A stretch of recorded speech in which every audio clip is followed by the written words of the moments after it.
What is up, everyone? Welcome back to another episode. This time around, I'm also doing a solo episode, but if you're watching on YouTube, the studio is a little bit different looking. So originally, when I first started this podcast, I really wanted like office chairs with a table or desk or something I could kind of lean against and have something to keep stuff on. And so the couch for the first 26 or so episodes. Well, however many I did here at my home studio. It's not that it wasn't comfortable. It wasn't necessarily uncomfortable, but it was just what I had to work with at the time. It's kind of tough when I start thinking about spending money on this home studio.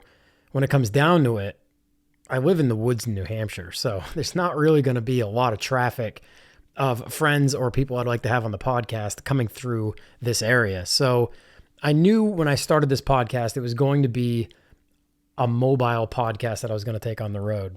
So that being said, I didn't want to put too much money, I guess is what it came down to, too much money into this home studio. But now that we're coming into winter and we're almost a year into this whole pandemic thing, and travel still international travel for that matter, kind of seems up in the air for next year. I think I'm going to focus on a little bit more studio work here to kind of make it look more visually pleasing for the YouTube.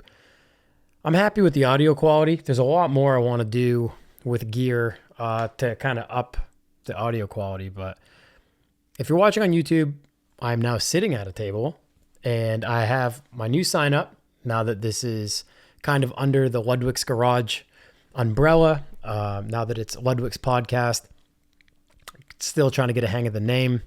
Haven't quite settled into that yet. But as of right now, this table, this desk, this is just temporary. Again, it's stuff that I had.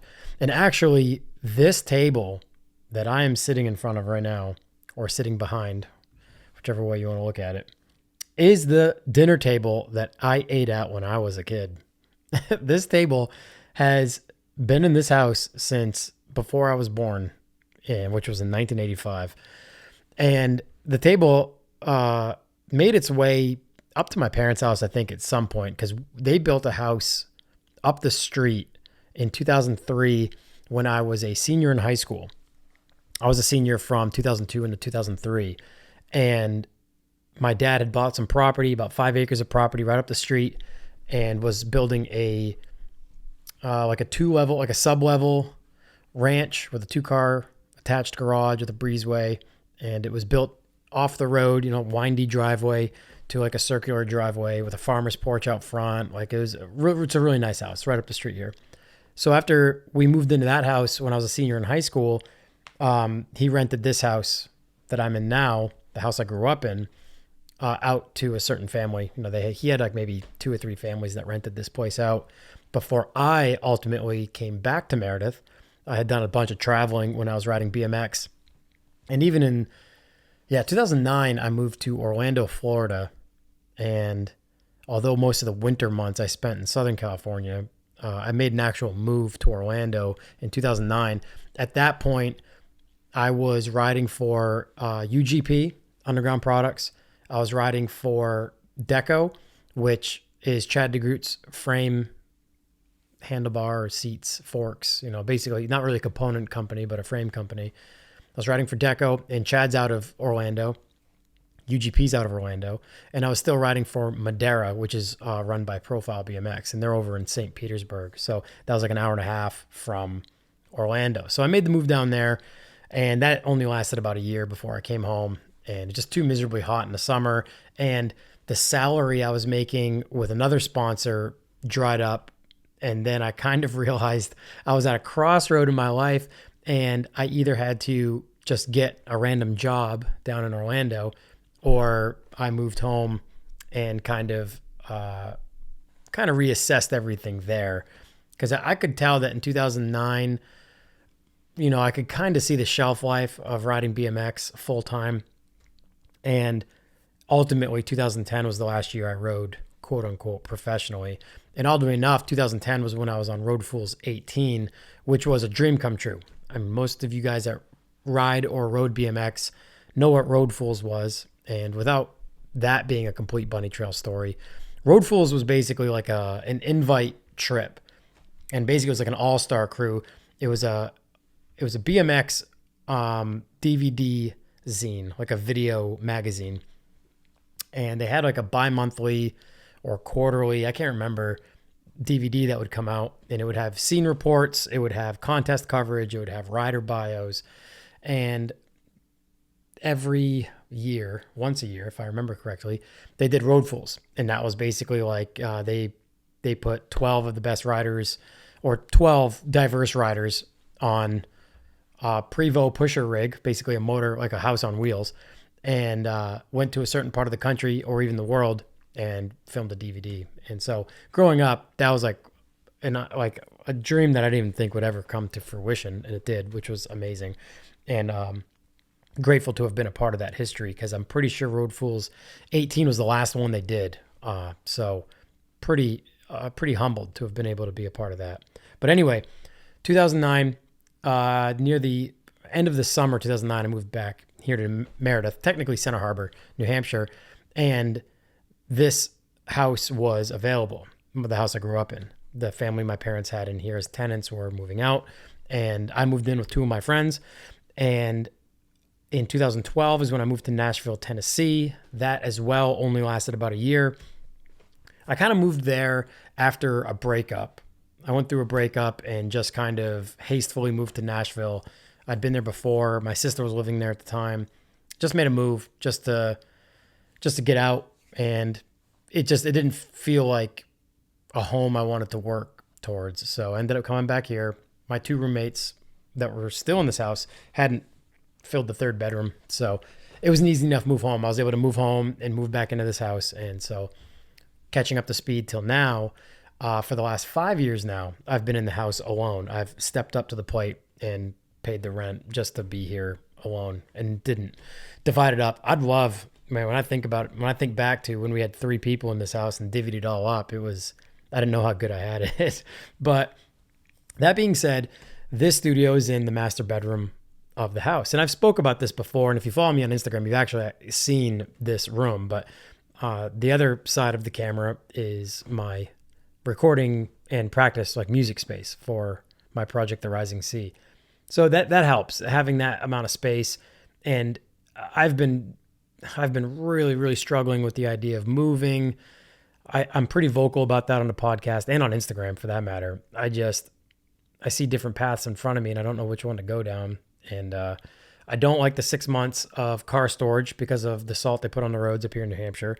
And it's just tough. Yeah, it's tough. I'd like to be somewhere where it's warm year round. And I don't have anything really anchoring me here. My laser machine is set up in the basement here at the house, so I technically work from home. And my income isn't based on my geographical location. So I can move to Florida, I could move to California, I could move basically anywhere. And although living expenses may go up or down, I still have not really reached the ceiling of the laser business. You know, I've had weeks where I am out flat and I overwork myself. You know, I'll work 14, 16-hour days, probably even more some days, just because the machine in my shop is in the basement, and I'll just work, especially if it's in the winter. And so that being said, it's kind of, aside from the logistics of the actual move, it's kind of easy to think of different areas where I'd want to live, because I can just take my laser shop with me and just set back up wherever I go. But I really like living close to my family. I'm really close with my parents, having my dad close by, and we both share the same hobby and profession, basically, you know, in cars. I really enjoy being around him because I learn a lot from him. And I have not had to furnish a garage because he has spent his entire life furnishing his garage. So although I have my own tools and my laser machine and 3D printer and, you know, a bunch of stuff there, I've not had to spend hundreds of thousands of dollars outfitting an entire garage. And so I know that if I move, it's time to step up to the plate and start spending all that money, you know, on a welder, on a plasma cutter, on a torch, on even more hand tools that I don't have. So being here, it's nice being able to, it's a blessing being able to have access to that when I can. The one downside to that is my dad's pretty busy with a lot of projects that he's taken on for his own work. And so I don't get dibs on the shop, and that's fine because it's my dad's shop. So all this coming back full circle, we got talking about this dinner table that's in front of me. It's not really a dinner table. It's a table that acted as a dinner table. But I'm back in Santa Harbor, renting the house I grew up in, and currently sitting at the table that I sat at before I could sit in a normal sized chair. When I was in like a baby booster seat, high chair. So that's kind of crazy. I didn't think about that until I brought it in this room, and I put like my things on it, and I started setting everything up, and I was like, man, there's photos of me like at 4 or 5 years old having birthdays, blowing out birthday candles on this table. So that's actually pretty crazy. And it's weird how rooted I kind of am here, even though I don't think about that very often. But we're here in the studio. I've rebranded things. I'd love to continue changing things in here and making it a little bit more homey, a little bit more comfortable as like a studio space. I'm really excited to have friends here and get them on the podcast if I can entice them to come up this way in New Hampshire. But I'd love to have somebody else here and sit across the table from me. I've entertained the idea of pulling the trigger on a few more cameras so I can have one that shoots the sign and the two of us, and then 2 individual cameras that would lock in on me and my guest. So that's just another step financially, I suppose. And, like most people who have podcasts, I'm sure there's no money coming in for this thing by any means. But for my first year, I really wanted to get one out a week. And this is only episode 27, if I have that right. I haven't even looked at the past episodes yet. So really, I'm barely halfway through where I should have been. But it's been a very bizarre upside down year. Been focusing on income and trying to keep business flowing and keep the bills paid. So that being said, coming into 2021, I've got my feet wet now with recording some of these podcasts. So I'd really like to hit the ground running in 2021. I mean, I am struggling with the idea of the different ideas of like whether or not I want to move, whether or not I want to pull the trigger on a shop unit, like a shop space nearby. There's a few options available. There usually aren't, but right now there's like 2 options that I've been weighing out, but not sure if I want to spend the money. They're pretty expensive shop spaces, and that would pull time away from the podcast and YouTube stuff. Well, it wouldn't pull away from the YouTube stuff. It would pull away from the podcast stuff because I'd bury myself in the shop space, focusing on more tangible car stuff, trying to flip cars and make that unit pay for itself, since the podcast doesn't, pay any bills. So that being said, depending on what I do there, I really want to hit the ground running in 2021 with the podcast and really get more friends on.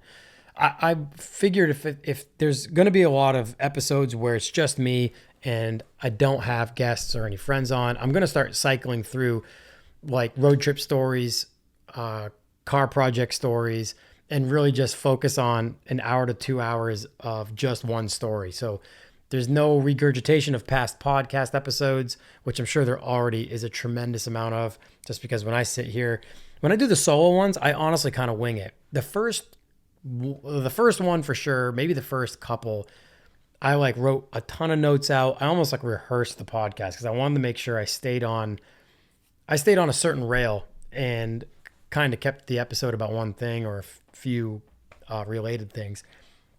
The last few I've done alone, I literally just sit down, I press record, and I just start talking. So it's not until I listen to some of this back when I start editing it all down that I realize that I bunny trail so hard.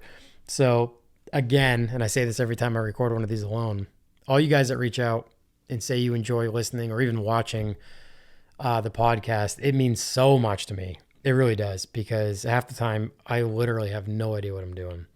So coming into 2021, next year, really going to focus on even traveling if I have to just get people on the podcast, because I want you guys to hear from people that I think are incredibly intelligent, incredibly talented, and exist in their profession in great ways. So that's kind of what I have on the list. Secondly, if that whole last spiel was firstly, secondly, happy holidays. as I record this, it is Monday, and I'm a day late. I've been doing my best to try to get episodes out every Monday. So if you're listening to this early on, this should be at earliest published on Tuesday before Christmas. Christmas this year is a Friday, and I hope you're all well. I hope you're all going to see family if you can. I know it's a very tough year to see our grandparents or great-grandparents. Very tough. My grandmother lives next door to me here, and now that it's cold, I don't see her outside as much, but I guess aside from not wanting to be too close to her if I've been traveling, especially since I have had COVID, it's tough to see her, but I am fortunate to have her so close by next door. But I hope you guys all have a Merry Christmas. If you're listening to this before December 25th on this upcoming Friday, travel safe and be well with your family. As we speaking of Christmas Day is the last day the pre-order for the Ludwig's Garage vintage shirts is going to be open. So again, if you're listening to this on Tuesday, you've got a few days left. There's a link in the description in both this YouTube and on Spotify. There will be no link on the Apple Podcast. But if you go to my Instagram, John Ludwick, JOHN.LUDWICK, there's a link in my profile that takes you right to the web store. I am doing a pre-order on a reboot or tribute vintage shirt of my dad's old shop shirts, which was Ludwig Service Center. And I talked about this on the last episode as well, but I am doing the same colorway that he did in the 80s and 90s on his shirts. They're going to be a navy blue garment with a yellow print. And I'm going to do crew neck pullover sweatshirts, hooded pullover sweatshirts, long sleeve tees, and tees. And again, they're all going to be navy blue with a yellow print. I've changed the logo a little bit, but if you're watching on YouTube, you can see the sign behind me. That's basically the reboot of my dad's old logo. If you obviously go to the web store, there's digital mock-ups of what the shirts look like. But I'm super excited to be taking that on since 2005 was the last year my dad had that business open. Since then, he's just kind of been semi-retired and done stuff on the side. So he's excited too, and that makes me more excited about bringing the name and the actual logo and design back too. So I'm super excited about these shirts. I only have one of the crew neck pullover sweatshirts left out of the original batch from like maybe early 90s. And it's like an extra large. It's too big for me. And it's an odd fitting shirt. It's a really cool shirt though, because the collar's all torn and it's covered in welding slag holes. And it's a really cool shirt. I'll own it forever. But I'm excited to have some new ones. And I want to thank every single one of you who have put an order in. There's been a few of you guys who have gone in and ordered one of each, a crew neck, a pullover hoodie, long sleeve, and a tee. And that means the world to me. So thank you so much for your support, especially at the brink, or not the brink, but at the very beginning of this rebranding. So the support coming from a move that I wasn't too sure about at the beginning really means a lot to me. So that being said, with no agenda really planned for the podcast, I went to Instagram and asked for your guys' questions. So I will go through some of those. I want to pull them up here. I didn't write them down. When I first started this podcast, I got real good at taking the time. If I was going to do a Q&A section, I would put the Instagram story out like a day before or even 2 days before. And then after all the questions came in, after that 24-hour cycle on the Instagram story, I would sit down and I would handwrite all the questions out in my leather-bound notebook, and I would write down notes for answers. So I'd even have like some forethought put into some of the answers. So the last few I have not done that. So I'm just going to open my phone and look at the questions and try to come up with some answers right off the top of my head. Let me see here. Let me pull this up. All right. Well, I don't think this will be in any real order. Let me scroll down to the bottom. I'll go in chronological order here. So my friend Dylan TDs on Instagram says, do you feel like anyone that is into cars is considered a creative person? I did read this when it first came in, and it's a good question, and I'll expand on it as best I can, but I don't feel like if you're into cars, you're necessarily creative by default. I know some people personally that are into cars simply for their investment property. So they're someone who did well financially, and I say they as in just anyone in general, these types of people that have money and they collect cars as investments. And, that doesn't mean they're not creative, I suppose, but I guess at face value, if you look at both ends of the spectrum, if you look at someone who, maybe existed in the finance world and, made a lot of money, whether or not it was through stocks or through wealth management or something that had nothing to do with cars, but now they collect cars, doesn't mean they don't share the same level as of passion as we do. I say we as in, someone who's a little bit more hands-on, but they may not be as creative automotive wise. They may not look at their car and have a certain vision, as far as restoration, preservation, or modification or something like that.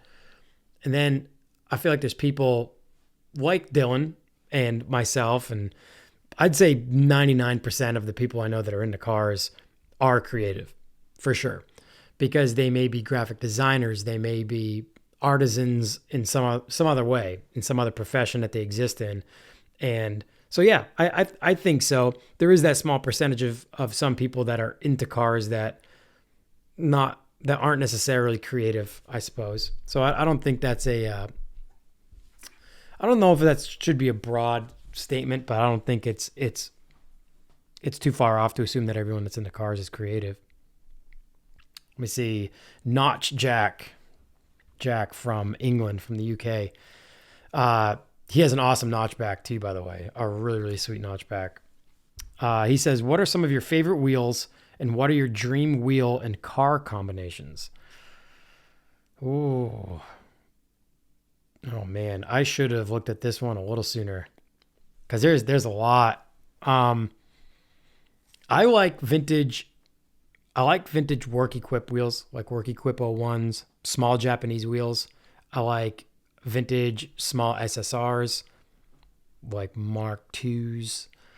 I like Longchamps. I like a lot of weird vintage Japanese wheels, but I also like vintage German wheels, like BBS. I like AC Schnitzer wheels. Dream combo setup. Boy, I don't know. It's really, really hard to beat. It's really hard to beat a 190 Cosworth on a polished set of RSs, on BBS RSs. That's or like an older 911, like an SC or a 930 on like magnesium BBS motorsport wheels, like an E76 or an E50 or those are some great combinations. Boy, I don't know. A rooftop bagged Corvair on Epsilons. I don't know. I'm impartial to that one. Yeah, I don't know. 5-spoke wheels look good on almost anything. I really like OZ Futuras, like just real simple 5-spoke wheels. And I think a Futura can look good on anything. So I don't know. A real tidy early Mark 1 Golf or Mark 1 Rabbit on RSs looks amazing. Almost any vintage Japanese Toyota or Nissan looks good on work equip 01s, little 4-spoke wheels. Yeah, I don't know. I'd have to put more thought into the dream combo setup. But moving on, let's see. Shane BSKI says, have you checked out the new Meredith Park yet? Thoughts on it? So he's referring to my local skate park. I technically live in Center Harbor, but I'm like an eighth of a mile from the town line, and downtown Meredith is closer to me than Center Harbor and larger. So I often say I'm from Meredith because that's what's closest to me.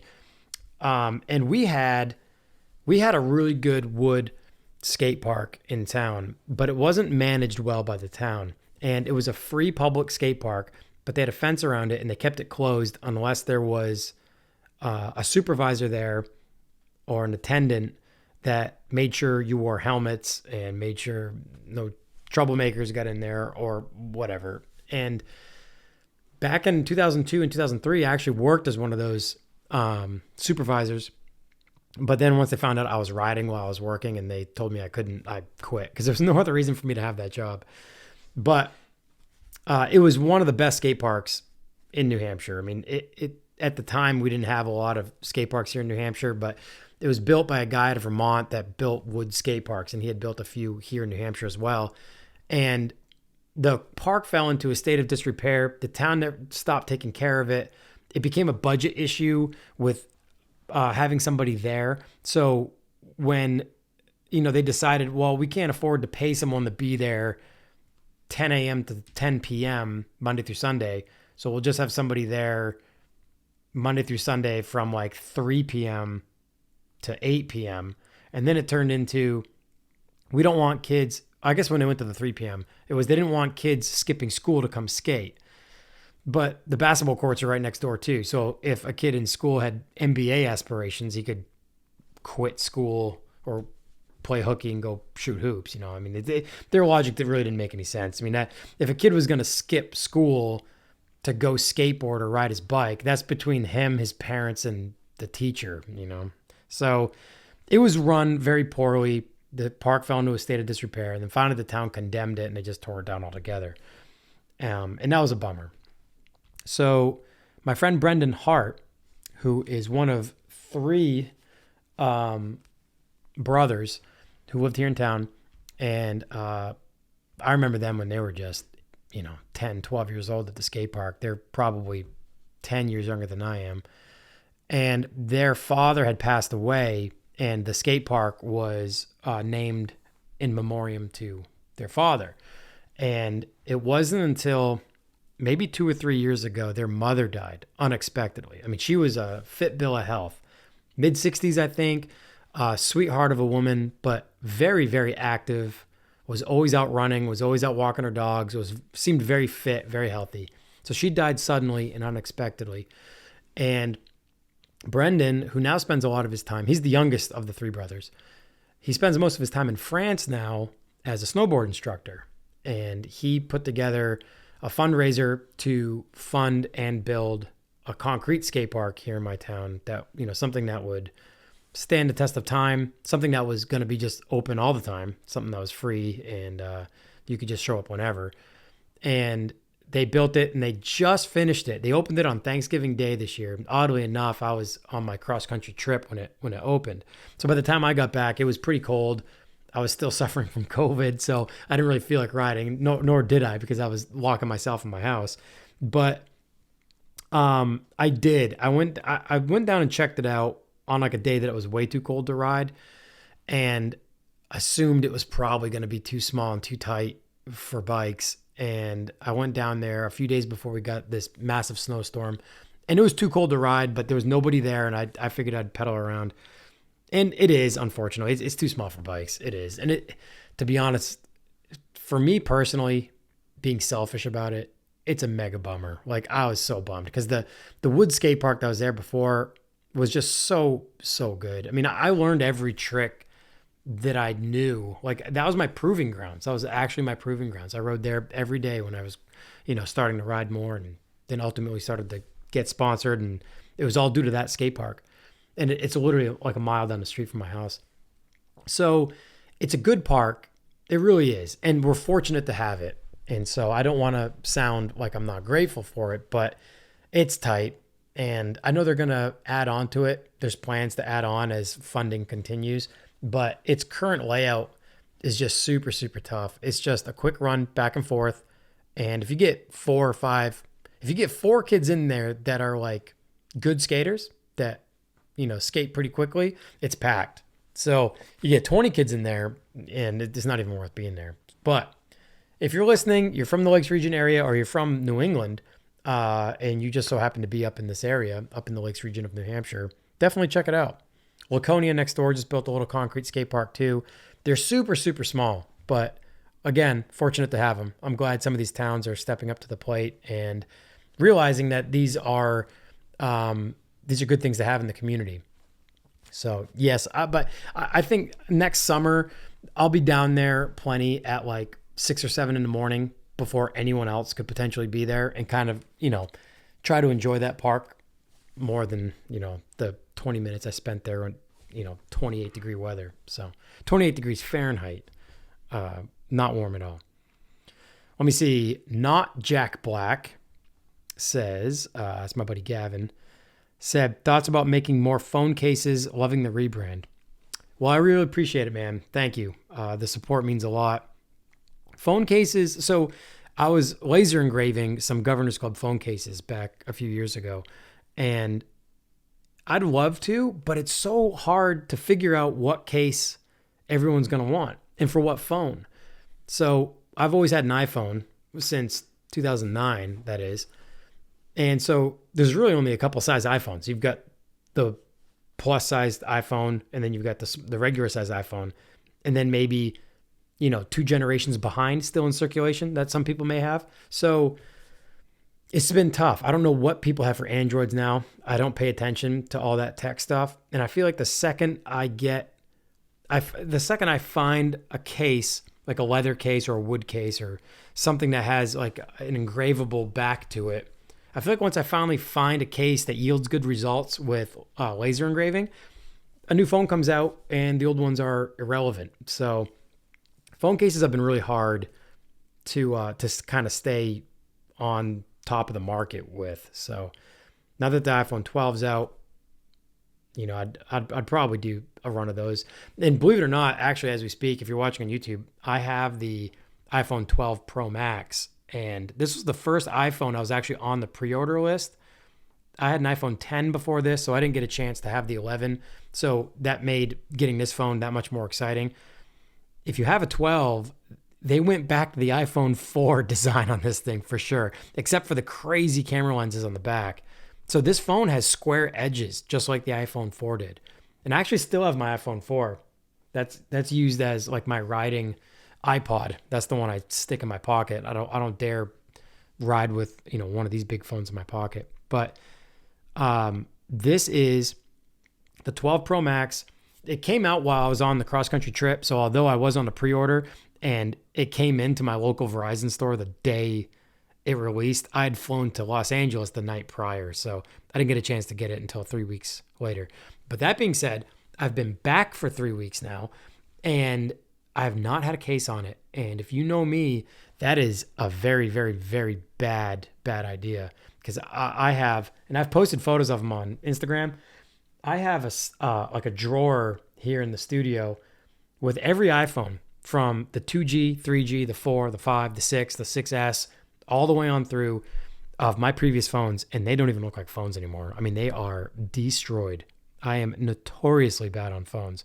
So it's a terrible, terrible thing because I really like the whole no case mantra, the whole no case idea, because I like the fact that that's how the phone was designed. It was supposed to feel that way in your hands. And you've heard people talk about this all the time, whether or not it's on podcasts or not. So I really like the feel of the phone the way it's supposed to feel in your hands. But because I'm so bad with phones and drop them and run them over and put them on the roof of my car and drive out into traffic and just the worst of the worst, I need cases on my phones. But I hate cases. They just and I like the plus sized phones. So if you get a case that has any sort of protection to it, it's just makes it that much larger. So as we speak, I just walked out to the mailbox before I came in here to sit down, and I found a 12 Pro Max like ultra thin case online and just ordered it, and it just came in just now. So I haven't even opened it up yet. I'm curious to see if that provides any protection at all and without making the phone that much more bulky. So anyway, phone cases, possibly. I gotta really figure out, I'd probably do like an Instagram poll, try to figure out who has what phone and maybe find one that yields good results with the laser and then do like a pre-order. So I'm not sitting on a whole stack of phone cases when they become irrelevant. Xavier.png says, pineapple on pizza and favorite model Mercedes-Benz. Well, we're two ends of the spectrum there on questions. Listen, I'm going to hurt some feelings and gain some friends, I'm sure, but I can't do pineapple on pizza. I can't do it. It's hard for me to do pineapple at all. I'm not that picky. I'll eat pineapple, but I'm not going to go into some speech and say that pineapple doesn't belong on pizza because, I mean, other crazy stuff doesn't belong on pizza either. It doesn't mean it's not delicious. I just don't like pineapple on pizza, but I don't like pineapple on anything. So I can't, I can't get into that age old argument of whether or not pineapple belongs on pizza because I kind of don't like pineapple anyway. So, eat it on your pizza, I guess. But no, I don't like it on my pizza. And to answer the second part, my favorite model, Mercedes-Benz 300 SL Gullwing, all day long. And technically, if we're going to split hairs here, the 1955 300 SLR, which Mercedes only built 2 of. And I've seen one of them. I thought I had seen both of them, but I'm pretty sure I've only seen one because I saw one at the Mercedes booth or display at Amelia Island at the Concourse de Elegance back about 4 years ago, and then I saw more than likely the same one, but I saw it again in Germany at the Mercedes Museum in Stuttgart, and what an awe-inspiring car. I thought it was the second one that I saw in Stuttgart, but I think I remember reading somewhere that they don't know where the second one is, that some people rumor that it was crushed or destroyed. I can't remember his name off the top of my head. Below the table here, let me pull this out. This is only for you guys on YouTube. Below the table here, I have a hardcover History of Mercedes book. And boy, let me see here. This is funny. It was within reaching distance. So I don't think I'll be able to pull right to where they talk about the 300 SLR, but they do in this book.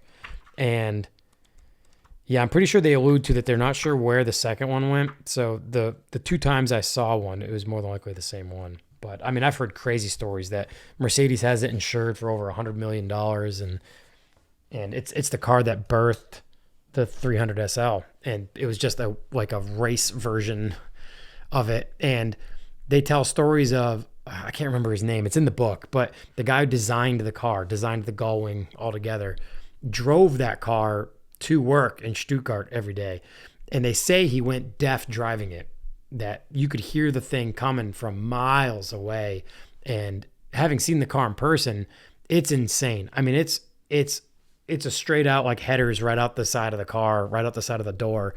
And yeah, so the story goes that he went deaf driving the car to work at Mercedes every day. But that takes the cake. That takes the cake for me. It's the 300 SLR. But the close second, which still isn't an obtainable car for me unless things drastically change, is a 300 SL Gullwing. The dream would be to find one in a barn somewhere. And yeah, what's his name from Chasing Classic Cars and handfuls of other people have been able to do just that. Open a barn door and see one sitting in the back corner. I mean, that is just what dreams are made of for car guys, especially car guys that are into Mercedes. But that's my favorite, bar none. Let's see. E30 VT says, talk about the Northeast car culture, likes and dislikes. Well, I'll tell you right now, dislikes is the winter. And that's number one. I mean, I store my cars for 6 months, November 1st to May 1st on average every year. Some years we'll get like a real warm and early start to spring in April, but I store the cars from November 1st to May 1st, around those relative dates, because that's right around the time that they start salting the roads. So just if we get precipitation or some rain and then temps look like they're going to drop below freezing, they pound the salt to the roads. And that's when I pull the trigger or pull the plug, I should say, and get the cars off the road, because I won't put them anywhere near salt on the roads. And in the spring, they're using up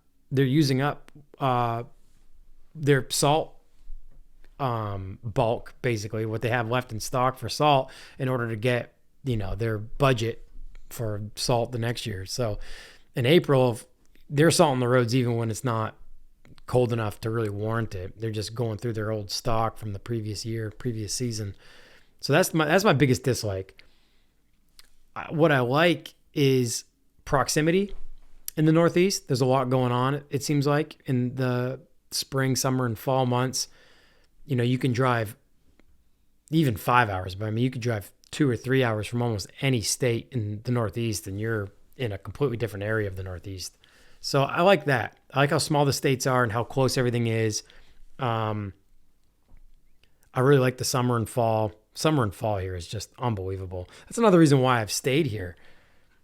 I mean, it's miserable in the winter. It really is. That dislike outweighs a lot of the likes. I mean, I like the people, but I like people in other cultures, car cultures, in America as well, and beyond. So yeah, I mean, I don't really know how else to expand on that off the top of my head. There is some industry here. Obviously when people think of automotive industry, they think of Southern California. There's a lot of automotive industry in Florida too. You've got the Daytona Speedway, and there's a lot going on in that area. But yeah, there's a lot of industry in the Northeast. So there's a lot of real phenomenally talented, hot rod builders or fabricators. Where I'm at in the woods, it's a little bit harder to just like buzz down the street to a professional that does a certain thing with cars and then buzz down the street the other way to another professional. So it's a little bit harder, we're a little bit more spread out up here. But the winters are just so hard for car guys. It's so hard to put your cars away for 6 months. And yeah, you can say build season and all that, but man, there's just something about a February morning when you've grown up in the Northeast. There's something about a February morning when you can wear a t-shirt and cruise one of your cars to go get coffee or breakfast. I mean, that's just the idea of that makes me want to move in the worst way. Mike Cashman, Cashman0012 says, if you had to pick a dog breed, which would you pick besides Doberman?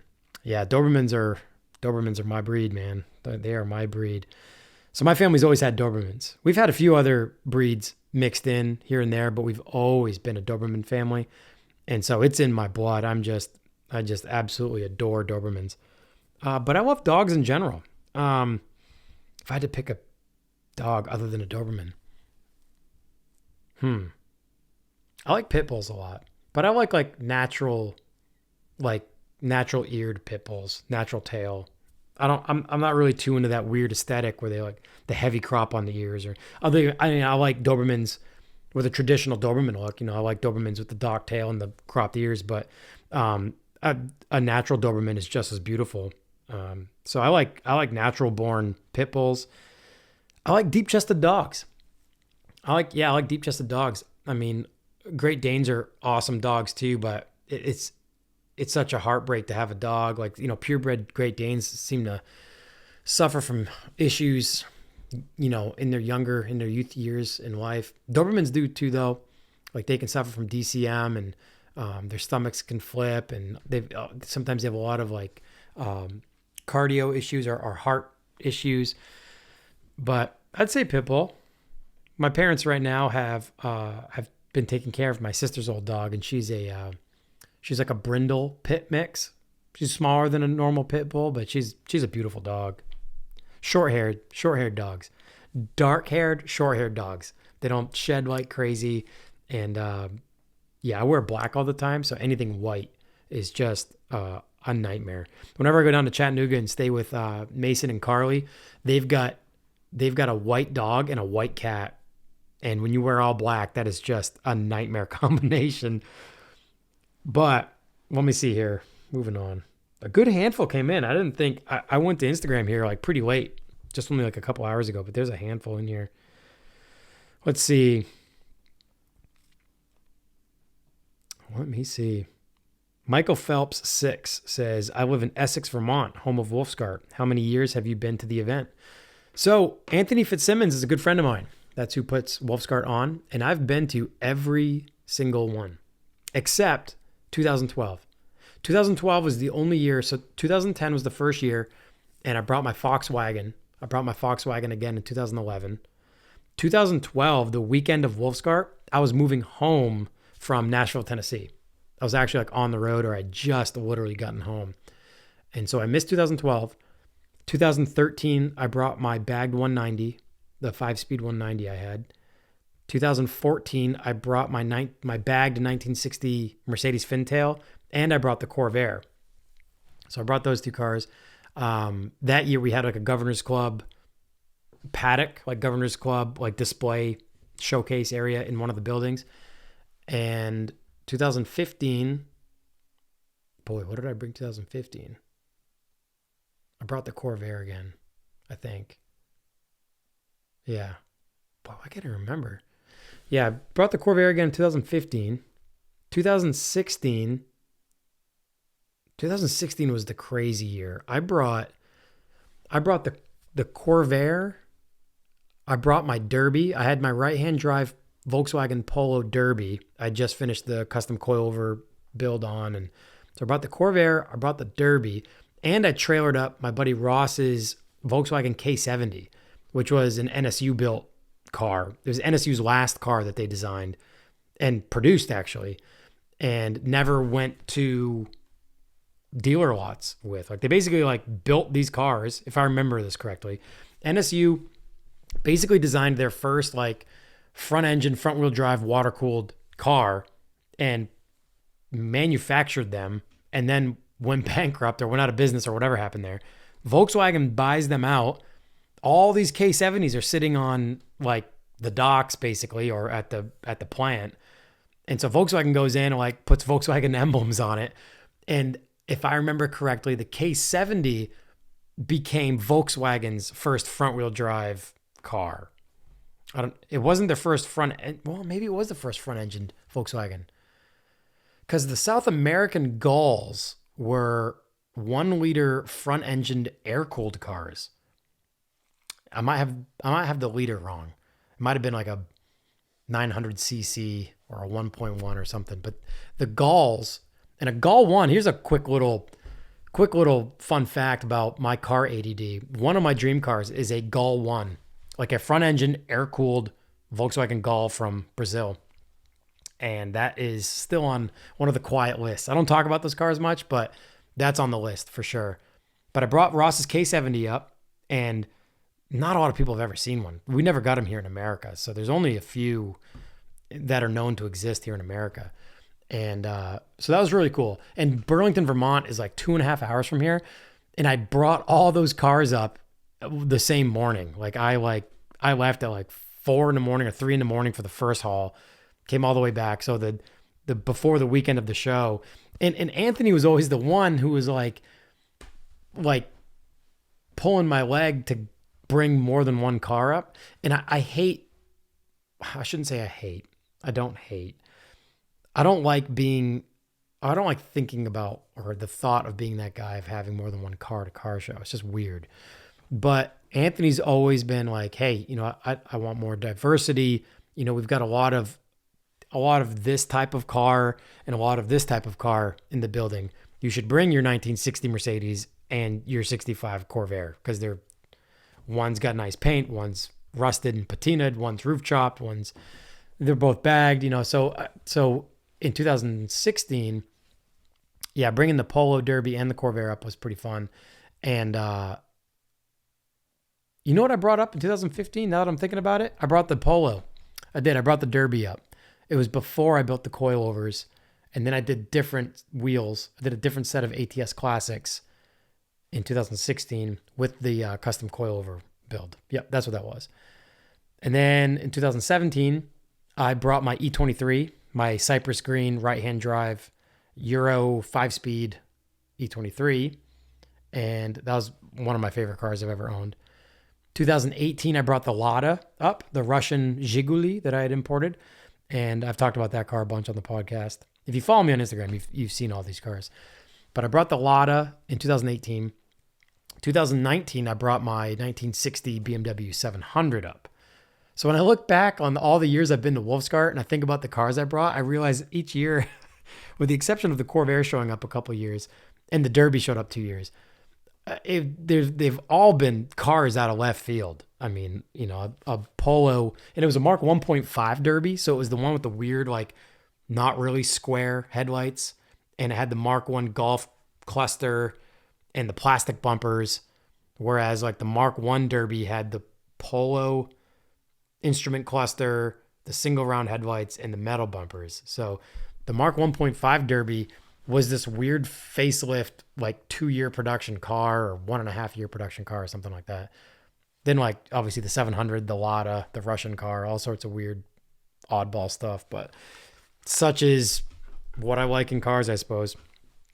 But those are yes. So I've been to Wolfskart every year since he's done it, except 2012. Let me see. I'll skip around a little bit here. Eric Michael says, this is actually a pretty good one. It says, many say they will not return to Ocean City, Maryland in 2021 for kind of obvious reasons. With that said, will you be back in 2021? If so, why or why not? So I don't know, to be honest. I really don't know. I've been going to Ocean City, Maryland every year since 2009. So that's 11 years. And I don't know, to be honest. This year was nuts. It was nuts. It's been nuts on the crowd end of it for quite a while now, and that's no secret. But it was nuts. Like, it's been getting nuts on the police side leading up to this year. And this past year, 2020, was bonkers. Like, it was bad. They were impounding stock vehicles, bone stock vehicles for like window tint or, tire stretch or some like weird stuff. Normally the impound MO was if you showed up in Ocean City with like a VIP car or any car with like tons of camber, you were getting You're getting impounded. So this year was just utter melee. They were just impounding everything. And they were charging like $1,000 or $1,200 for every impound. And I heard stories they were impounding people that were from Ocean City just trying to get to work, not knowing, they were just, if you were out on the streets, you were getting impounded. And it's wrong. It's not right. It's really not right. I don't know what the answer is. Coming from the police standpoint, they feel like they gotta put a lid on it somehow. The craziness and the chaos, but I don't, what they're doing isn't the answer. That's for sure.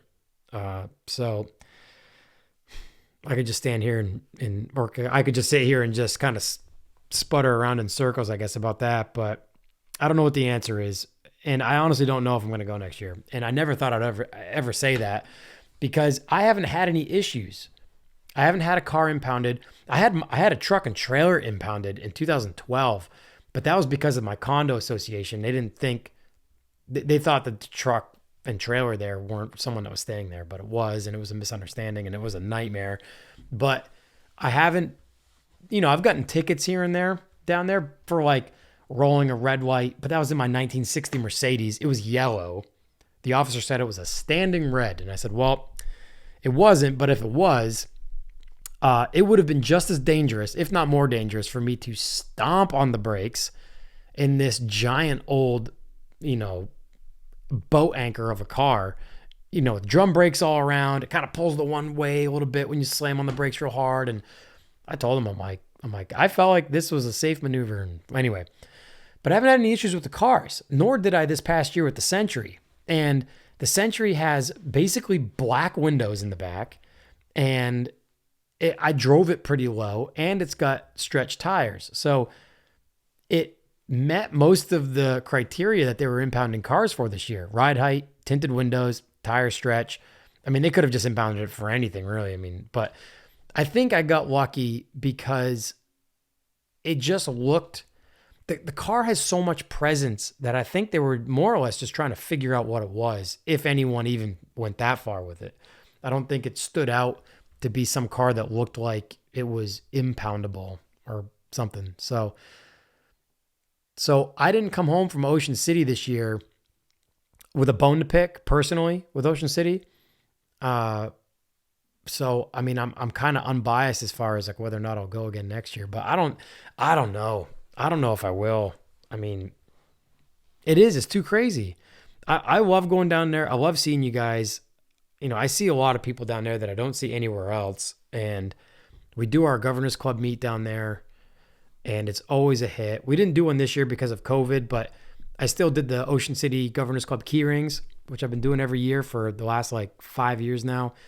And I mean, that did super well. It did better than I thought it was going to because we didn't have a meet, but it was still one of those find me on the street for a keyring type deal. And it was really, really cool, especially with the pressure around this year and being down there. So I don't know. We'll see. Going to see what 2021 brings. We don't even know what the year is going to bring as far as COVID is related to, or the lockdown, or business, or the economy, or, who knows what this next year holds. I'd love to go, though. We'll leave it there. I'd love to go. We'll see what happens, though. So, let me see. Jason950 says, what's the game plan for Ludwig's Garage? Is it going to be an actual shop in the Northeast? Or in New England, I think is what he meant. It's not going to be a shop where I work on other people's cars. The whole idea is to be like a shop space where I'm doing more projects on my own more frequently and like buying and selling projects, whether or not that's under product giveaway type things or just straight up selling the cars. So right now, it's basically, Ludwig's Garage is basically my laser engraving business, which was Night Laser, but now it's Ludwig's Garage. It's this podcast. It's the YouTube channel. If I get a shop space and make Ludwig's Garage like a location, not for, maintenance on other people's cars, but an actual location where I work on my stuff full time, that'll ultimately, become a tangible location for Ludwig's Garage. Right now, it's here at my house. So that's kind of what I have in mind. Just more automotive projects on my own, things that I want to do, and not commission projects. So, if I'd really like to finish the Century, a bunch of things on the Century, and then possibly put that up for sale, and that'll be something that I finish through, my brand, Ludwig's Garage. Same with the Q45, the G50 Q45 I just drove cross country. That's the next project. Like, I'm going to continue to kind of blow some smoke about that project on Instagram and here on the podcast and the YouTube channel. Going to go through and document that whole project. I don't really want to call it a build. I'm going to keep things pretty minimum on that car. Going to go through and do some maintenance, but going to do suspension work, wheels, exhaust, a few other things, and then probably do a product giveaway with that car. But yeah, that's the plan for Ludwig's Garage. Let me see. Truls Venman. I'm glad he brings in a lot of questions. He says he asked a few questions. But one of them is, on a scale from 1 to 10, how likely is it that we get to stream a new Rising Sea song or album in the next 10 years? I didn't know the end of it was 10 years. When I first glazed over it, I thought it said year. On a scale from 1 to 10, how likely is it that we get to stream a new Rising Sea song or album in the next 10 years, in the next decade? 10 being like, it's going to happen. 10, for sure. 10. I need to. And if you guys have missed other previous episodes of me talking about this on the podcast, I was playing music pretty much full time from 2003 to 2009. And when I moved to Florida in 2009, I was still playing music pretty full time. When I moved to Florida, even though I was riding BMX full time, I was playing at coffee shops. I was just playing acoustic shows. I was playing open mics. I was still playing music like as full time as I could without being on the road, 6 months out of the year playing music. So I started the Rising Sea in 2009-ish, once I moved home from Florida, and started it as not an acoustic project, but a solo project as a full band, but everything's just me, basically. So over the last 10 years, since 2010, I haven't put anything out that I'm really proud of. The only thing that exists right now is my SoundCloud. And if you go to the Rising Sea's Instagram, which is just the Rising Sea, there's a link there to the SoundCloud, and it's just some unfinished demos. And two or three of them, I posted in 2009 or 2010, and then maybe one from 2011, right up until last year or 2 years ago, I put one up, and they're barely mixed. They're not mastered. I record them here in my studio. And what happens is since I'm my own worst critic with music, I'll get like half a song done And I mean, and that's, I'm being modest, I guess. I mean, or not modest, but I mean, it's barely a half a song, I should say. And I'll bin it. I'll be like, no, this isn't it. I'm not into this. And then I'll revisit it in a few months with like new ears and a new mind, and I'll really like it. But I don't like it enough to like dissect it and pull it all apart and like re-record it or add to it or anything like that. So I'll just take what I'd recorded, mix it a little bit better, and then just throw it on the SoundCloud. So the Rising Sea, although it's one of my main passions, if not my main passion, I don't put enough time into it. I don't stay as sharp as I should. I feel like every time I sit in here or come in here and like, take the cover off my amp rig or dust the cobwebs off my drum set, I feel like I'm relearning stuff before I get into the headspace of composing and writing again. So I want to put that to an end. I want to get back to writing music. I want to get the Rising Sea as something fluent in my life. And yeah, I'm real close to pulling the trigger on my dream Fender guitar that I've wanted for well over 15 years. I want to get, I'd like a vintage, like an original 1960s Fender Jazzmaster, but I might just pay up for a brand new one, but get like the American made, like, drop the $2,000-$2,500 on a proper brand new American made Fender Jazzmaster, white with a white pick guard or pearloid pick guard. So since I wear all black, the all white with pearloid pick guard Jazzmaster is like my dream guitar. Or a 72 reissue Telecaster. So that had the Stratocaster head on it, and that's one of my favorite Telecasters. I play a Telecaster, an American Telecaster, but it's not the 72 reissue. So it doesn't have the Stratocaster head, and it doesn't have the humbucker pickups. I play indie rock music. If you haven't heard the Rising Sea stuff, it's very ambient and like dissonant, lots of delay, lots of guitar layers, lots of open feeling sounds. But I really like the sound of that 72 reissue as well. The humbuckers usually, give you a little bit more punch with some gain. And I don't play with too much like heavy distortion, but anyway, yes. On a scale of 1 to 10, it'll be a 10. I'm going to get something out. It's just, it takes so much time to get into that headspace. It's like those writers that retreat to a cabin in the woods to write their book. Nothing else can disturb you. And that's the way I am with music, especially now that it's been so long and I feel so out of touch with my like my groove with writing music is like not there anymore because I don't do it as often. So like I said, when I sit in here, it takes me longer to get oiled, get like the grease and all the wheels greased, I suppose, and everything starts to turn fluently and everything feels like it's coming naturally. And then at that point, I get like an email about work since I'm self-employed and work seems to be sporadic at best most times. So I'll get an email about a job and I'll rush downstairs and start a job out of necessity. So my head seems to be all over the place. And I've said time and time again, my New Year's resolution every year is to manage my time better. That includes budgeting time for music and getting in here and not even bringing my phone in and just spending 6 hours, deciding on a day, a week, which would be amazing, and sitting in here for an entire day and just write music. So keep an eye on that space. I don't say go follow the Rising Sea because I don't really post that much on there, but I'm going to try to do better and get some music out because that's my main passion. I'd rather write music and play music professionally than anything else, than cars, than BMX, than a podcast. I mean, obviously a podcast can be a music related podcast too, but music's my main passion. So one of these days I'm going to snap and I'm just going to focus on music. But until then, I'm going to do my best to get the Rising Sea going. Let's see. On a BMX related note, Tire Problem says, thoughts on the riders, Tom Dugan and Brad Sims.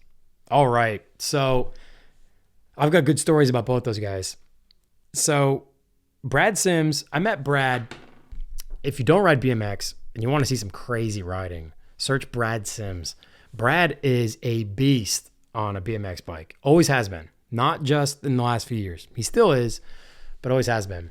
So I met Brad in Binghamton, New York at East Coast Terminal, which was a skate park that was in an old warehouse that was above the FBM machine shop where FBM made their frames and components. And a pretty famous skate park. And it's about a 7-hour drive from here. I only knew of it through BMX videos. And once I got my license, I took as many friends as I could out there just because it was like hallowed ground to be out there. And so I graduated high school in 2003. 2004, there was a huge contest out there. It was called Subdivision. And I went out with a few friends, and Brad was there riding. I think he rode for Bully Dog? It was just Bulldog. It was a frame company out of New York City or out of Queens or somewhere, Brooklyn maybe. And they had this really weird looking frame because the rear chain stays and seat stays were square. It wasn't tubular. They were like square tubing, and they were very bizarre looking. And I think he rode for Bulldog back then. Regardless, here's Brad in the half pipe. They had like a 6-foot mini ramp in there, and he was doing tail whip airs like 8 feet out of this thing, it seemed like. And the dude was nuts, and an awesome dude too. And we ended up being on a few trips together over the years. I think it might have been 2006. I was on a trip through Washington, D.C. and through Northern Maryland, through like College Park area. And Brad was on board with that. Oh man, I can't remember. I've ridden with Brad out west. I've ridden with Brad at contests. But then I haven't seen him since probably 2009, 2010 maybe. And he has just continued to become one of the best riders out there. I mean, it is wild. And he's either my age or a few years older than me. So to see someone closer to 40 than 30 doing what he's doing on a bike is just unbelievable. So Brad's an awesome dude and an awesome rider. So Tom Dugan. I've only seen Tom Dugan or Tommy Dugan once in person. And boy, so 2007, April, I'm pretty sure it was April of 2007, I drove to Joplin, Missouri from here in New Hampshire with 2 friends of mine in a Dodge Stratus. And it wasn't my Dodge Stratus. And that whole trip, my license had expired. And I was waiting on like the next one or something. I can't remember what happened. I've never had my license taken away for anything. It was like expired. I couldn't drive regardless. I don't have a record, so my license wasn't suspended or anything like that. So I don't remember what was going on, but I remember I couldn't legally drive. So I didn't do any of the driving out to Joplin, Missouri. It took us like 30 hours to get out there. And we went out there for a contest called the JOMO Pro, and Joplin, Missouri, J-O and then M-O for Missouri. So just known as the JOMO Pro. And back in this time, this was 2007. So I can't remember if this was the second or third year they had this contest, but it was an international BMX contest with amateur and pro classes that had a huge purse, like a huge pro purse. And it brought people from all over the world to ride in this contest. I'm pretty sure first place was like 10 grand. And first through 10th place positions got a check, in finals. So we drove all the way out there. We drove out with my buddy Josh Perry, who is still a shredder. I mean, even back then, this dude was just an unbelievable shredder. He's from Cape Cod, Massachusetts. Josh has gone on to do some pretty amazing things. He suffered some injury. I can't remember if it was like an ACL or something, and went to the hospital for that injury, and they found a massive brain tumor. And one of those deals where they had to like wheel him in the OR like right away. And they opened him up, opened his skull up, they were able to get the tumor out, and he survived it. And now he rides again, and he's like shredding again. So Josh was with us, and this guy named Bill Richards, and Bill was from Warwick, Rhode Island. And it was Bill's Dodge Stratus that we drove. And these two guys were park shredders, and I was like more of a street rider. And we drive all the way out there, and this is my 3rd year, going into my 4th year riding pro. So I knew a lot of guys out there, but I'd never been to the Joplin skate park, and I can't remember the name of that skate park. Oh man. Yeah. Well, it'll come to me later tonight, I'm sure. But I'd never been to the skate park, and it was huge and it looked wild. And there wasn't really too much of a tech section, so I didn't know what I was going to do there. And we will get back to Tommy Dugan, but basically the story with this trip, about a week before, literally about a week before we drove out there for this contest, I was one of the first, some say the first, but I know for sure it was right down to me and one other guy named Darren Trainer. I pulled one of the first brakeless bar spin to hang 5 nose wheelies. And it was about a week before the Jomo Pro. Darren Trainer and I literally pulled ours within a week of each other. And it kind of made BMX media, because the only guy that had really ever done one before was a guy named Brian Vowell. And he was like an older dude, like a ramp rider. He had front brakes. And he did a lot of real crazy hang 5 tricks, nose wheelie tricks, but he had front brakes. So whenever he'd do a bar spin to hang 5, he would do the bar spin, get his hands on the bars, and then land in a nose pick, with his front brakes, and then take his feet off. One foot goes on the peg and one foot is your counterbalance in the nose wheelie. So it's a real technically difficult trick, because when you come out of the ramp, you have to then, you obviously spin your bars around, which requires both your hands to come off, and you're spinning your front wheel around. But you have to nose in to the deck because you're trying to land in a nose wheelie. So you leave the ramp, you nosedive, you take your hands off the bars, you spin them around while you're nosedived. You got to catch the bars and get your feet off at the same time. You got to make sure the bars go all the way around so you can get your foot on your front peg. So that's got to complete its rotation. Get your foot on the front peg, get your other leg free to be your counterbalance, and land on the front wheel, and now coast away on just your front wheel. So to do that brakeless, it was incredibly difficult because you had no lever you could use to get the nose wheelie started. So a week before Jomo Pro, I pulled my first one. I was down at Rye Airfield Skate Park in New Hampshire. It was like our only big indoor skate park, and it was a good session. A lot of friends from Mass were there. And it was a heated session. People were pulling stuff like crazy. Josh Perry was there. We knew we were leaving for Jomo Pro in another week. And I said, tonight's the night. I'm going to do it tonight. I'd been getting just murdered on this trick. And, you nose in, you don't catch your bars, and you just get blendered onto your bike. And I decided this was the night. I'm going to do it. And I don't remember how long it took me. It felt like it was the whole night. And luckily, my buddy Matty Long was filming. And he filmed the first one I ever pulled. And that first one I ever pulled was actually in a Madeira commercial in props. And I'll post it on my Instagram story tomorrow after this goes live. If you guys have listened to this, I'll post it on my story. But Madeira was always a street company. So I don't think we ever had any real skate park clips in any commercials, especially commercials that were in props DVDs. But this was one of the first ones ever done, and it was in a props commercial. So looking back on my BMX career, I guess you could say, it's really cool that was one of the tricks that I wanted so badly because I'd never seen anyone do one. And there's footage of the first one I ever pulled. So that was really cool. So anyway, I learned this trick, this pinnacle technical trick, about a week before Jomo Pro. We drive all the way out there, and the whole time during practice at the skate park in Missouri, I'm looking for a spot to do a bar spin to hang 5 because I'm here representing my sponsors. I'm not a park rider. Some of the best park riders in the world are here, and they're just murdering this place. And I'm I got to do a trick that no one's ever seen before, but I have to do it basically first try in order for it to count in my run, and not just spend my entire minute and a half run or however much time we had to just pull this one trick, just to show you that I could do it. So as I'm surveying the skate park during open practice, so amateur classes out there, pro classes out there, everyone's out there. It might have just been pro practice now that I think about it. But regardless, I'm sitting down looking out over the sea of shredders in this skate park.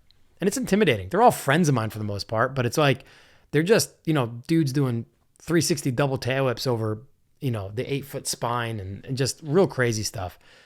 And amidst all these guys in, pads, full padded up, doing these crazy park tricks, there's this kid on a brakeless bike, no brakes, no pegs. It was like a black bike or whatever.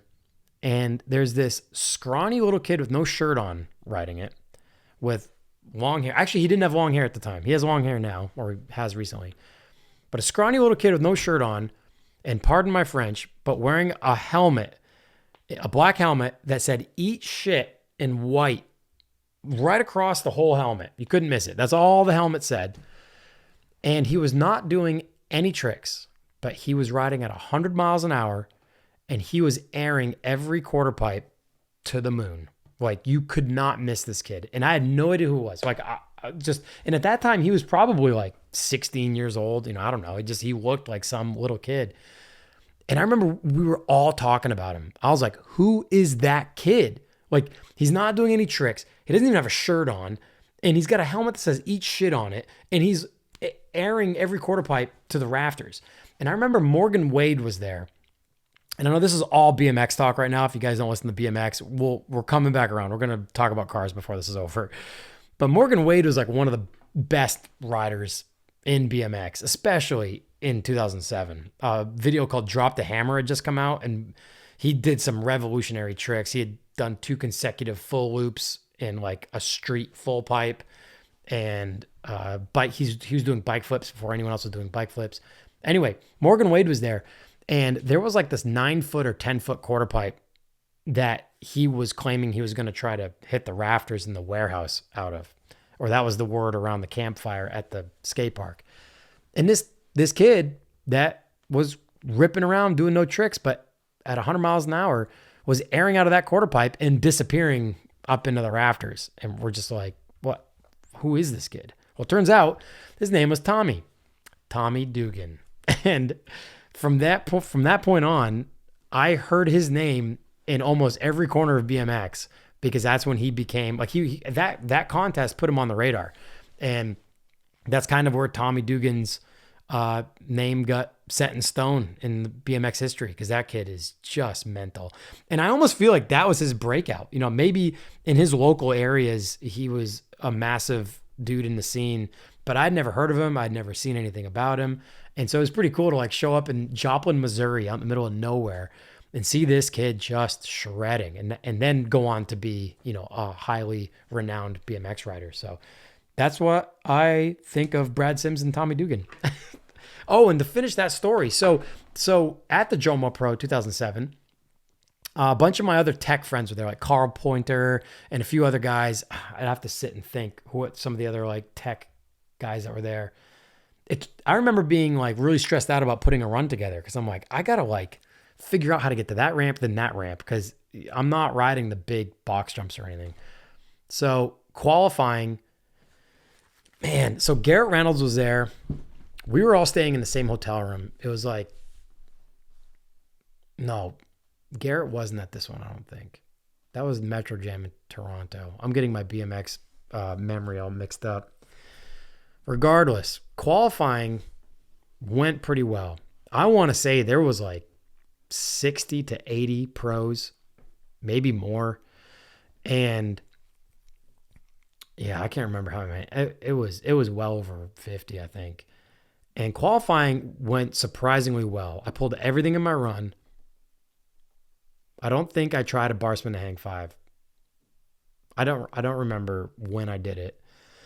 But I remember qualifying like 7th out of like 50 or 60 or however many pros there were there from around the world. We went to the hotel after qualifying, because it was a weekend contest. So qualifying was Saturday, finals were Sunday. We went back to the hotel. Josh, Bill, myself, I can't remember who else we stayed with. And they were going to reveal qualifying results that night at like 10 p.m. or something. And so we're at the hotel, and I remember we kept refreshing the site every so often just to see if the results were up. Because only top, oh my goodness, I think it was top 20 went on the finals, but only top 10 got paid positions. I think that's exactly how it went, or top 15 qualified. So qualifying results came out, and I qualified 7th I couldn't believe seventh. I mean, I think seventh place was like $2,500 or something like that. And I'm a street rider. I don't ride contests. I would ride contests when I was on trips simply to promote my sponsors. I'd be out there. So, like my name was called and they talked about the companies I rode for. And it was like, I knew I more than likely wasn't going to win the contest, but I participated in order to promote the companies I was riding for. So that's what I thought this was all about. Then I realized I qualified seventh out of like the 20 that were going on to finals. And I remember it blowing my mind. And so I rode in finals on Sunday. And I don't remember if it was qualifying or finals, but I pulled a bar spin to hang five deck nose manual. So basically what that means, just a quarter pipe. I came out of the quarter pipe, did a bar spin to hang five onto the deck of that quarter pipe and traveled down to the end of it and went back into the quarter pipe. So it's not like I went into a bank or somewhere a little bit easier. Like going back into the quarter pipe was a little difficult back then. And I did it first try in my run, and I saved it for the very end because I wanted to make sure I stomped everything else in my run. I did a bunny hop truck driver into like a 5-foot quarter pipe, which is a bunny hop 360 bar spin.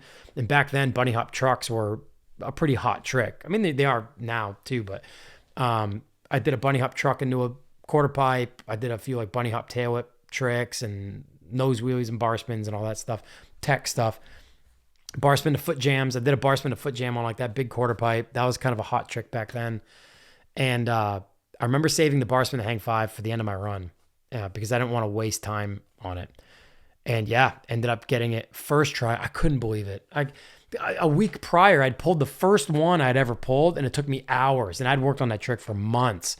And so to do it first try when it counted most, it's like not a contest rider. That was so cool. That was like the highlight. Even if I hadn't even qualified, doing one first try in my run when it counted when people were watching was just the icing on the cake.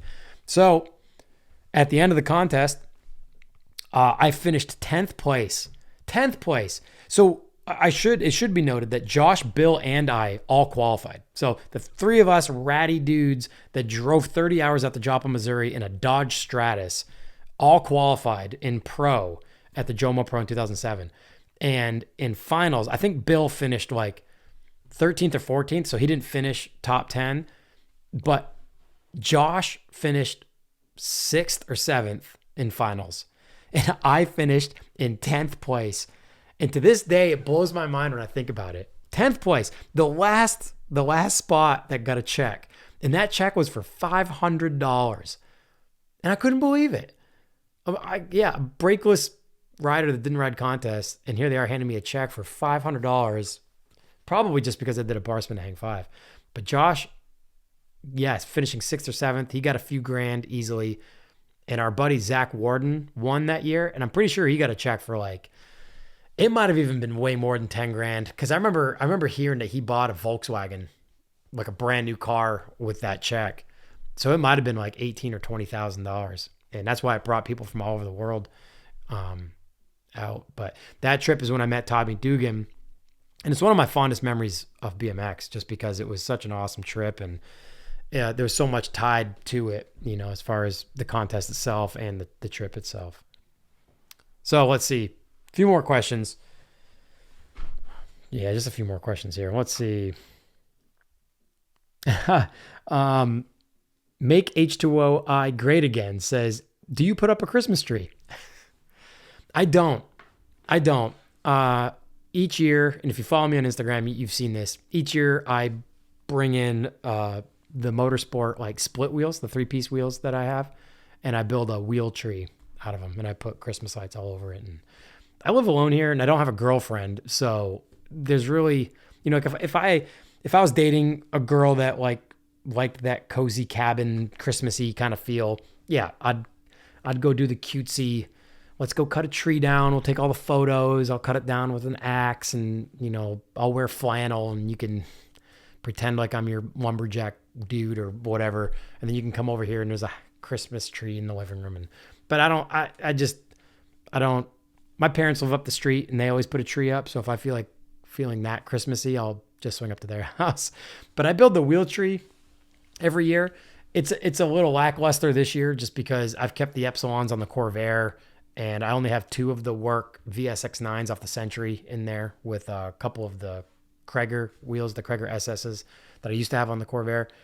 But I don't put a Christmas tree up. I put the wheel tree up. I have every year wanted to take the time to go buy a Christmas tree and take photos with a tree on the Corvair or hilariously on the BMW 700. My plan I've always wanted to do is go, I don't care how much it costs, buy the biggest Christmas tree at the local Christmas tree lot and put it on the little 700 and then drive it somewhere in the snow and like take photos of this monstrous looking tree on this tiny little microcar aired out in the snow somewhere. So that's, and every year, here we are Monday before Christmas, and we have rain coming. It's supposed to be like warm out of nowhere here. And so it's going to be like miserable and rainy. So I probably won't get to that. But as far as Christmas trees go, I've always wanted to do like the Christmas tree on the roof of your car photo shoot with one of my weird oddball cars. Only a couple more. My buddy Eric, Das Chupacabra on Instagram says, it's 10 degrees outside. Now we're talking Fahrenheit, not for all you Euro and Canadian people in Celsius land. So it's basically like 20 degrees below freezing. He says it's 10 degrees outside. Iced or hot Dunkins?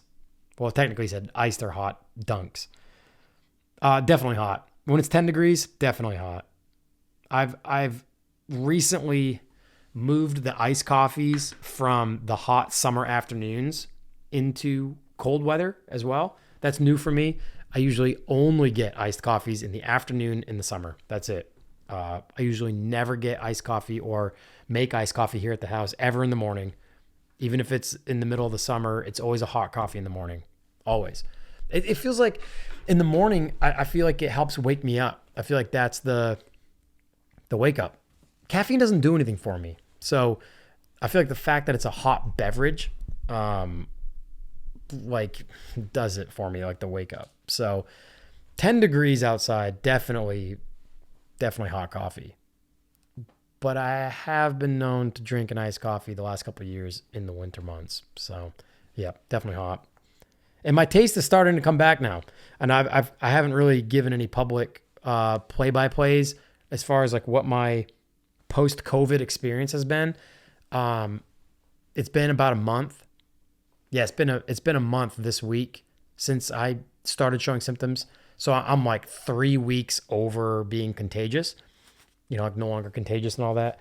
But the lingering symptoms I barely have any taste, which just started coming back a couple days ago. And I have zero smell, like still zero smell. And I have this weird like chest pressure, like, I don't know how to describe it. Like basically I can feel my chest when I breathe deep. And I don't know how else to describe that. Like it's not a pain, but when I breathe deep, I can just feel my lungs. And I don't think that's a good thing because COVID attacks your respiratory system in your lungs. So I feel basically 100%. Other than being able to feel my chest and having no taste and no smell. I am happy that my taste is starting to come back though. It's a privileged complaint. I said that before. I know it's a privileged complaint, complaining about your taste and smell being gone when you're suffering from a virus that has killed, a ton of people this year, but it's a massive bummer when you can't taste or smell anything for a month straight and for only God knows how long. It's affecting people differently. So I'm hoping now that I kind of have a glimmer of taste. I'm hoping it's like right around the corner where I'm back to normal. Like one could only hope at least. So, Santa Cruz _mini_trucks. So Santa Cruz mini trucks says, how often do you take days off in quotes? Don't get anything work related done or don't get anything done work related. So here's what I think a day off is.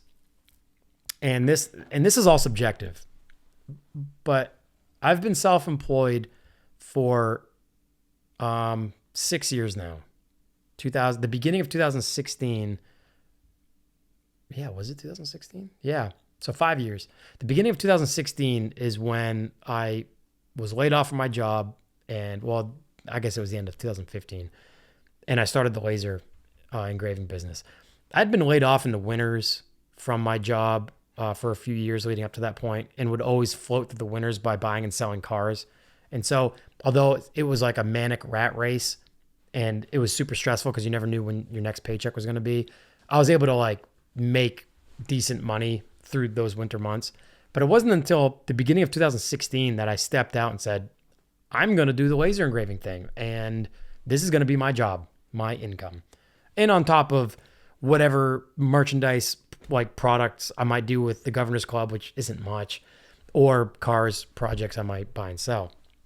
So that being said, living this roller coaster of a life for the last 5 years now, and it is a roller coaster. It's feast or famine. It's sporadic. It's the seasons don't make any sense. Like when it gets slow, then when it gets slow, I wonder if I'm just not putting it out there enough. Like, do I need to be marketing better? Do I need to be promoting better? Do I need to be grinding harder?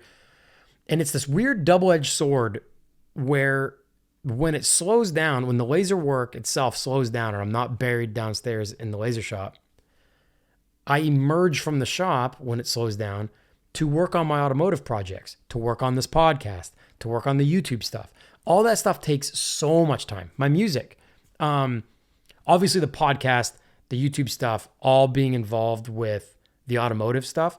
The plan is to have that pay me money. So I work on it hard enough to hopefully curate it enough to where it's generating some sort of income at some point. So coming back to a day off, some people might look at a day off being not going to their job and sitting on their couch all day and editing YouTube videos. So that might be a day off to somebody.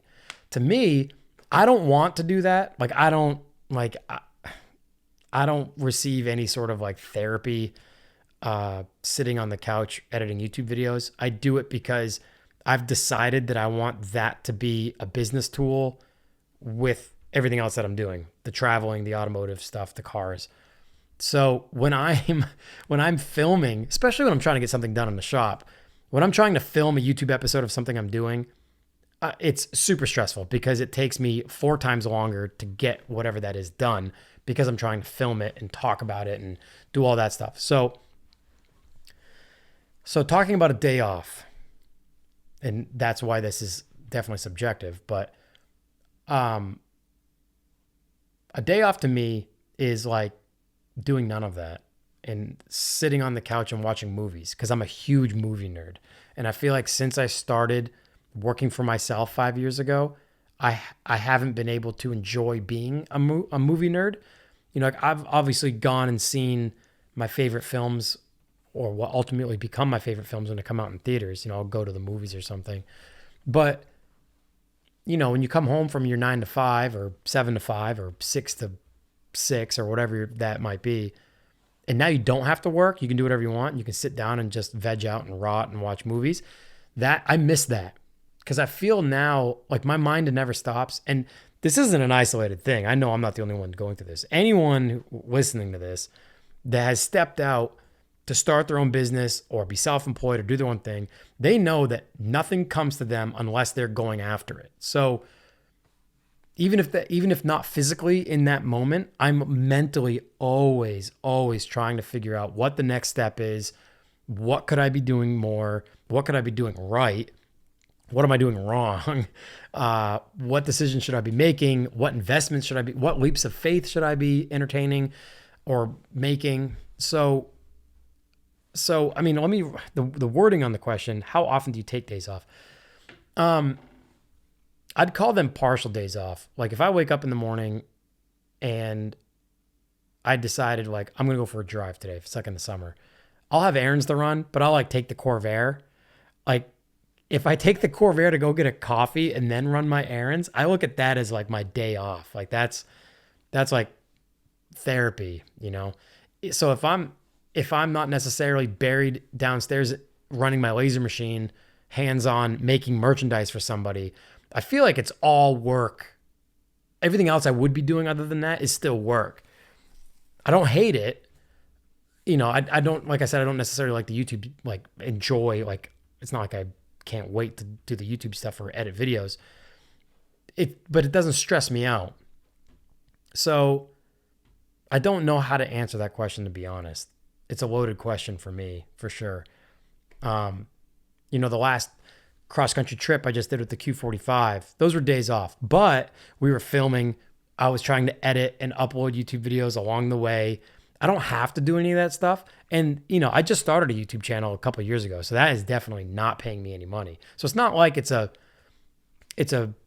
have to do it to continue staying relevant, to keep algorithms relevant, to keep revenue, and to keep, whatever. It's not like that type of like analytic game for me, but I would like that to be a part of the whole kit and caboodle of what I'm doing someday. So I'm trying to act as if it does pay money and focus on it with that type of attention. So yeah, the trip, 3 weeks driving across America, waking up in the morning and getting a chance to go ride like a dream skate park in Phoenix, Arizona is amazing. And that's definitely like a day off for sure.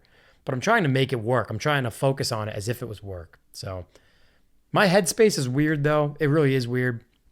When I'm sitting out here, even if like the office is on or just the TV's on, and I'm just sitting on the couch, I'm on like the Ludwig's Garage Instagram page. I'm like looking at stuff that inspires me. I'm constantly like talking to my friends about like our goals and aspirations. And Corey knows this most because I give Corey like a play-by-play, like where I'm at like that day, like not every day, but basically like, when we catch up, I'll be like, man, I don't know about that. Like, I don't know. I'm not feeling that. And like the gears are always turning and that gets exhausting. So I need to take more days off to where I literally just like shut my brain off. I need to do that for sure. And write music. That's therapy for sure. So I love what I do. It's stressful because it's not like a steady paycheck half the time. I feel like it comes in waves and it's just, it keeps you on your toes. So I really, even if it's not a full day off, like just cruising one of the cars, just going for a drive, headphones on, listening to some good music, that is absolute therapy for me. That's my day off, even if it only lasts like 2 hours. Let me see. Only a couple more. Well, that might have been it. Let's see. Sean.png says, I would love to see you do a Mercedes-Benz 300 TD or a Volkswagen Type 3 Squareback. Have you ever considered it? So if by 300 TD, you're talking about a W123, I actually haven't fallen in love with that chassis. And to be honest, it's actually one of my least favorite Mercedes chassis from like W202 or 220 down. So like early 2000s and older.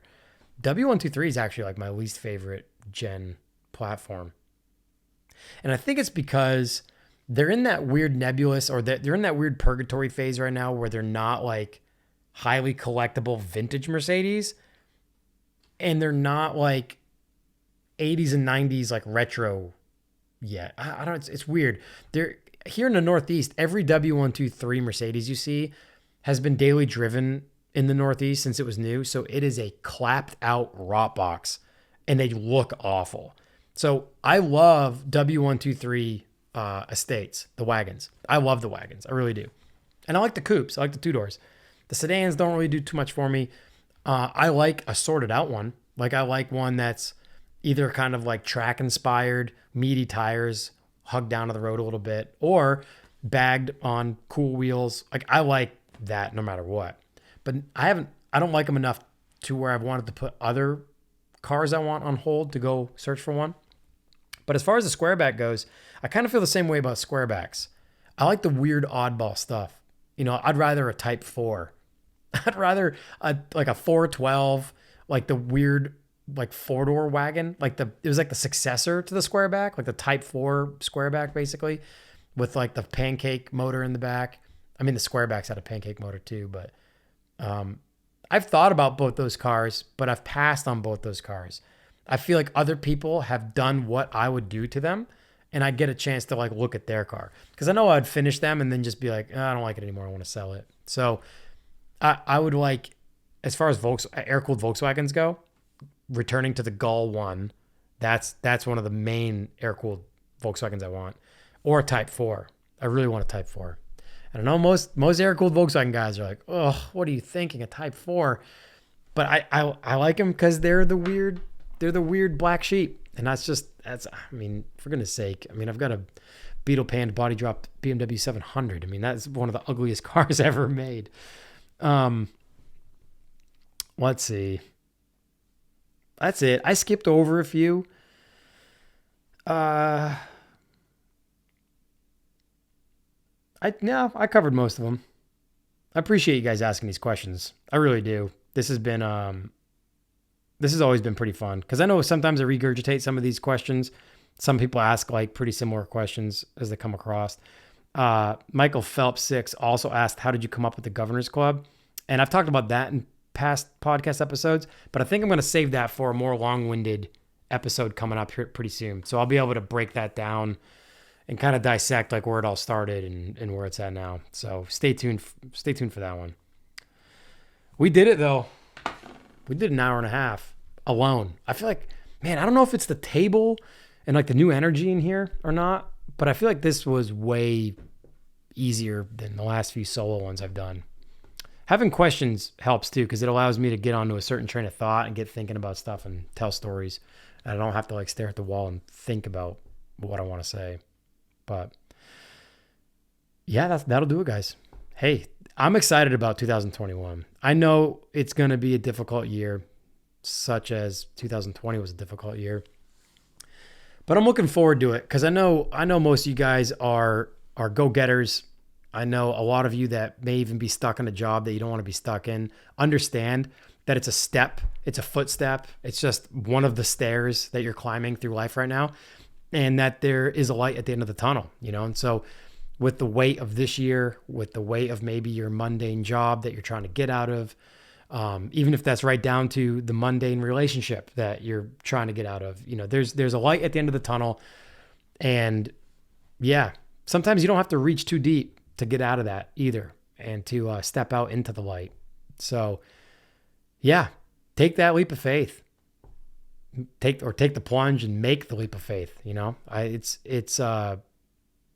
it doesn't come without work, anything, whether or not it's a business you want to start or a financial investment, or if it's just a move, you know, just moving to a new area or making a leap of faith with a friend group, you know, having to leave some people behind that may be anchors, people that are keeping you from succeeding in your life. And even if that's a significant other, I've been there before, you know, you're with someone that you think you love and you think they love you too, but they are an anchor around your waist. And sometimes that's clear. So to step up and step away from that shows a lot of courage. And I know it's hard for a lot of us to do that. I've been stuck and ceaselessly stumbling on in chapters of my life. And there's no way to exist. So if 2021 as a whole appears as weight to you, take it day by day. You know, maybe don't look at the whole year. I take it day by day too, but I look at like the upcoming year as a whole sometimes. I'm like, you know, I'll even write it down. I've got dry erase boards in every room of my house. I'll write it down. I'll be like, all right, here are the goals for this year. And I'll put that weight on me. I'm like, all right, here's the year. Let's go. But taking it day by day, week by week, just getting through the month, especially when you're self-employed, getting to the first of the month and having your bills paid is like a victory every time. So it works differently for everybody. But reach deep, and that mental state is very rewarding when you reach deep and you can kind of get that second wind, that breath of fresh air, sort of say. I'll leave you guys with that. Stay safe, stay healthy. Merry Christmas, guys. I keep forgetting Christmas is only a few days out. I have a haircut appointment on Wednesday, the day before the eve, and I'm utilizing that day, you know, being away from the shop and being away from the house to like finish Christmas shopping. So I am a typical dude on this Christmas, and it usually turns out to be like that every year too, where I am finishing Christmas shopping literally the day before Christmas. So if you're in that same boat, be safe, and I hope your Christmas is well with you and your loved ones. Thank you for listening, guys. And yeah, one more time. Instagram is John Ludwick, JOHN.LUDWICK. Ludwig's Garage is the new Night Laser space. So everything's Ludwig's Garage now. The Governor's Club and the Rising Sea. I swear I'm going to do better about posting on the Rising Sea. Even if it's like throwback stuff, old music, stuff like that. Yeah. Subscribe to the YouTube channel. Like, comment, and subscribe. I know that's important. I hate saying it, but I know it's important. And I know you guys know the deal on Instagram and YouTube. Thank you guys so much for all the support. It seriously means so much to me. Get on the shirt pre-order, the Ludwig's Garage pre-order. The link to the web store is both in the Ludwig's Garage and my personal Instagram page. Pre-order is live through Christmas Day. Again, thank you guys so much for the support. It means so much to me. We will see you in the next episode. Bye-bye.